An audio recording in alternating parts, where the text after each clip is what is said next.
The interstellar diplomatic station Arkana hung in the void, a beacon of peace, a testament to cooperation. Within its gleaming corridors, the galaxy converged. Alien species, once separated by the vast gulf of space, now met face to face. They came to negotiate, to trade, to forge alliances. At the heart of Arkana lay the Grand Convocation Chamber, a vast circular hall designed for interstellar discourse. Today, the chamber was filled with a sense of anticipation. Representatives from countless worlds had gathered for a historic summit.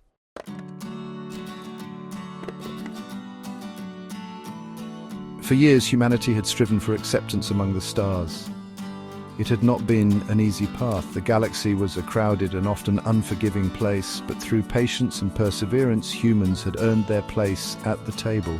Dr. Elaine Rodriguez, Earth's ambassador, was the embodiment of this new era. Brilliant and compassionate, she had dedicated her life to fostering understanding between humans and aliens. Her calm demeanor and sharp intellect had earned her the respect of even the most skeptical alien dignitaries. Across the table from Dr. Rodriguez sat Ambassador Klex Brightheart. A towering figure with shimmering scales and a sharp wit, Brightheart represented the Xyla, a technologically advanced and highly influential race. The Xyla had been instrumental in guiding humanity's integration into the galactic community.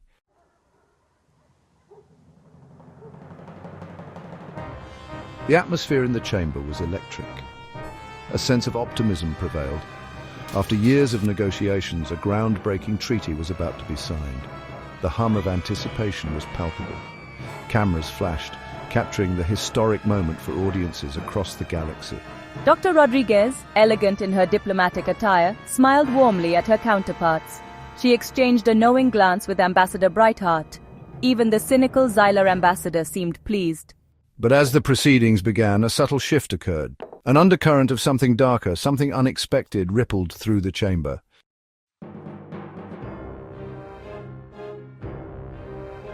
The first sign of trouble came from a seemingly innocuous comment.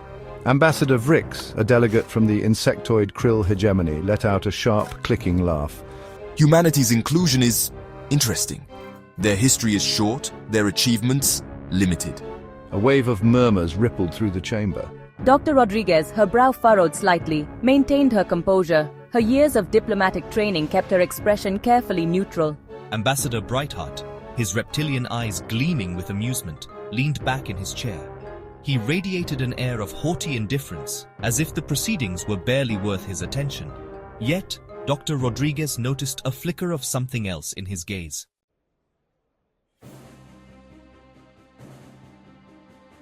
The tension in the room thickened as Vrix continued, his tone growing more condescending with each word.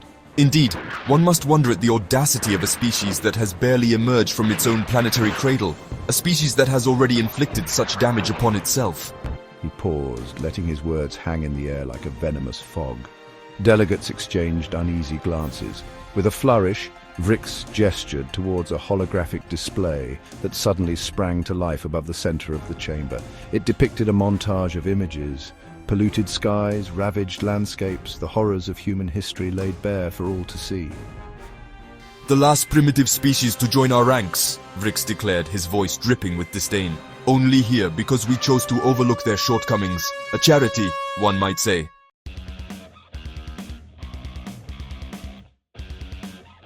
A collective gasp arose from the human delegation. Outrage, raw and visceral, washed over Dr. Rodriguez. She could feel the blood pounding in her ears, her fists clenching beneath the table. Across the chamber, the reactions were mixed. Some delegates, mostly those from species with a history of conflict with humanity, nodded their agreement with Vrix's assessment. Others seemed genuinely shocked, their faces contorted in expressions of disbelief and disgust. Ambassador Brightheart, however, remained impassive. He watched the unfolding drama with cold, calculating eyes, a hint of a smirk playing at the corner of his lips. The chamber erupted into chaos, shouts of anger mixed with alien cries of alarm.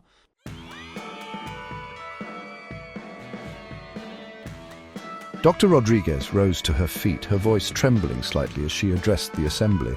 Ambassador Vrix, your words are an insult not only to humanity, but to the very principles of this council.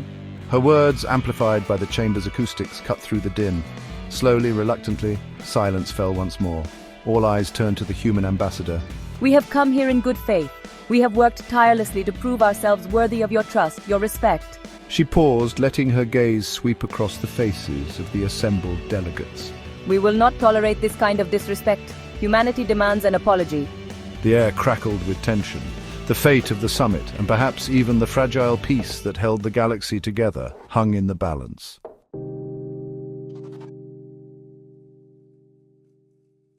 News of the incident traveled at the speed of light. Across the vastness of space, the signal carrying Vrix's venomous words reached Earth. It arrived on screens in bustling cities, quiet suburbs, remote villages.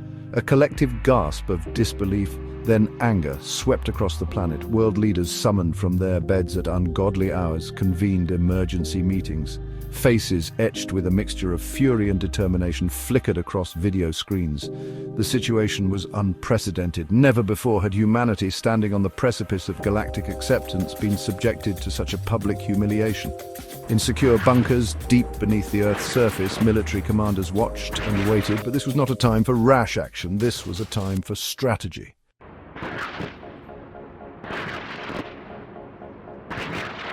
From the ashes of anger, a plan began to emerge. Not a plan for war, but a plan to demonstrate in no uncertain terms the true measure of humanity. For centuries, national borders had divided humanity, but in the face of this common threat, those borders seemed to melt away. Old rivalries were set aside. A spirit of unity, of shared purpose took hold. Scientists, engineers, artists, and soldiers, the best minds humanity had to offer, were mobilized. They worked tirelessly, fueled by a quiet determination to defend their world, their history, their very identity.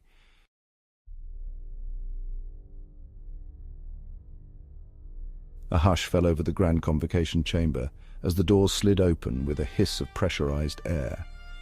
All eyes turned towards the entrance, where Dr. Rodriguez stood, her expression impassive, her posture radiating quiet strength. Behind her, a procession of figures filed into the chamber. They were not soldiers, not diplomats, but representatives of the very best of humanity. Scientists, artists, musicians, their faces etched with a quiet dignity. With a gesture, Dr. Rodriguez activated a holographic display that filled the chamber with images and sounds. A symphony of light and music washed over the stunned delegates. It was a story of humanity, told not through words, but through the universal language of art and innovation. Images flickered past, soaring skyscrapers reaching for the heavens, intricate works of art that captured the human spirit, groundbreaking scientific discoveries that pushed the boundaries of knowledge. The delegates watched in stunned silence.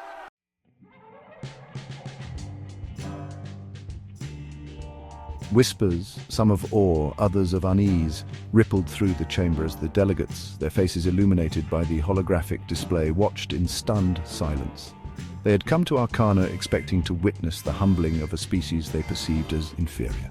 Instead, they were witnessing a display of power and sophistication that far exceeded their expectations. Even he, a representative of one of the most advanced civilizations in the galaxy, could not help but be impressed. Ambassador Brightheart, his usual air of haughty indifference replaced by a look of grudging respect, leaned forward in his chair. The music swelled, filling the chamber with a sense of hope and optimism.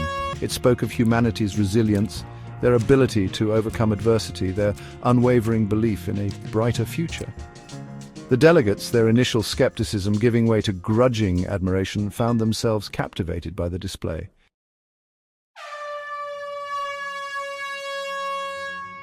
As the final notes of the symphony faded away, a profound silence descended upon the chamber.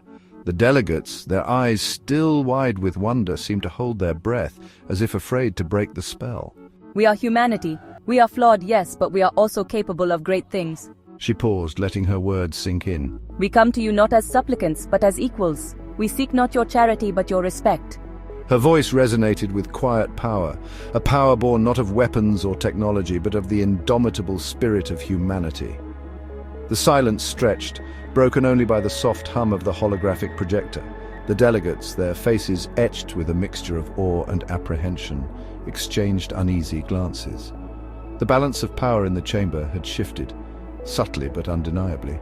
The eyes of the galaxy were on them, watching, waiting to see how they would respond.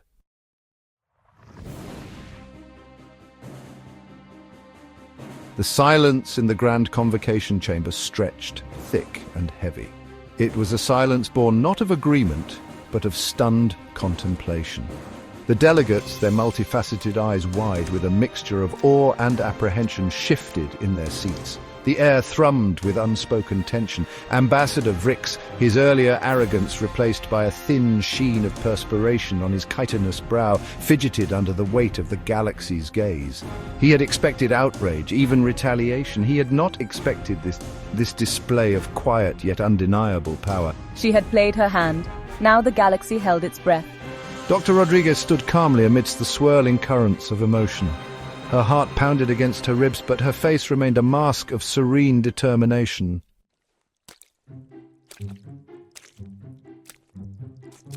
Humans, you have presented a compelling narrative. Brightheart's voice, amplified by the chamber's acoustics, resonated with a newfound gravity. However, let us not forget the reason for this assembly. Your past mistakes, your shortcomings, are not so easily erased. He inclined his head in a gesture that for a Xylar bordered on an apology.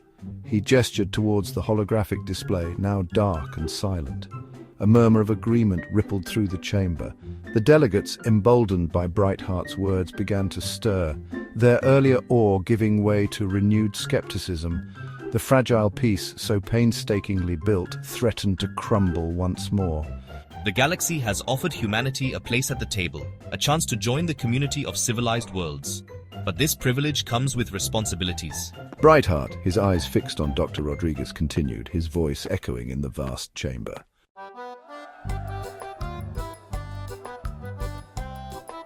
Ambassador Brightheart, you speak of responsibilities. We do not shirk from them. Humanity has made mistakes, yes, but we have also learned from them. Peace is not a gift to be bestowed, but a choice to be made.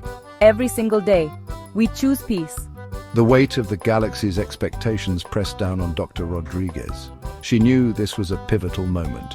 One path led to conflict, the other offered the possibility of true acceptance. She looked out at the faces of the assembled delegates. They were waiting, watching, judging. A hush fell over the chamber. The delegates sat in stunned silence. The weight of her words hung in the air. The fate of humanity rested on the edge of a knife. Would they choose peace, or would the cycle of mistrust continue? The galaxy held its breath, waiting for an answer.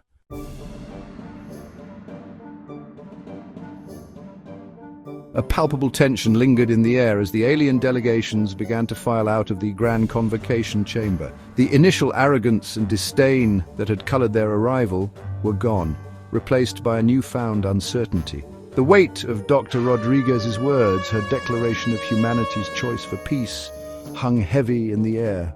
Ambassador Vrix paused momentarily at the exit, his gaze meeting Dr. Rodriguez's for the briefest of moments. A flicker of something akin to regret crossed his face before he turned and strode out.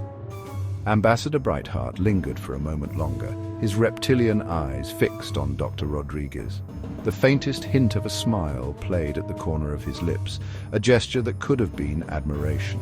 He inclined his head in a gesture that, for a Xylar, bordered on respect, before turning and disappearing through the closing doors. As the last of the alien delegations departed, the chamber fell silent. Dr. Rodriguez stood alone in the vast space, the weight of the galaxy's gaze still heavy upon her. She had stared into the abyss of interstellar conflict and emerged victorious through the strength of her convictions.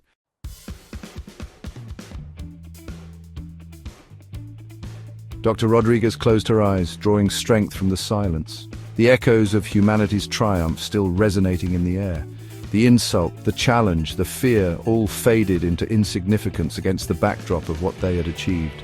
They had stared down the galaxy and shown them that humanity, for all its flaws, was a force to be reckoned with, not through aggression or dominance, but through resilience, compassion, and an unwavering belief in a better tomorrow. She raised her head, her gaze fixed on the image of Earth, shimmering on the holographic display. A small blue planet, a fragile oasis of life in the vast expanse of space. A planet that had birthed a species capable of both great destruction and great love, a species that had stumbled and fallen, yet always found the strength to rise again. The future stretched before them, a tapestry woven from threads of hope and uncertainty. The path ahead would not be easy. There would be challenges, setbacks, moments of doubt, but they had proven on this day that humanity was not defined by its past, but by its choices, its dreams, its unwavering belief in a future where the stars themselves were within their grasp.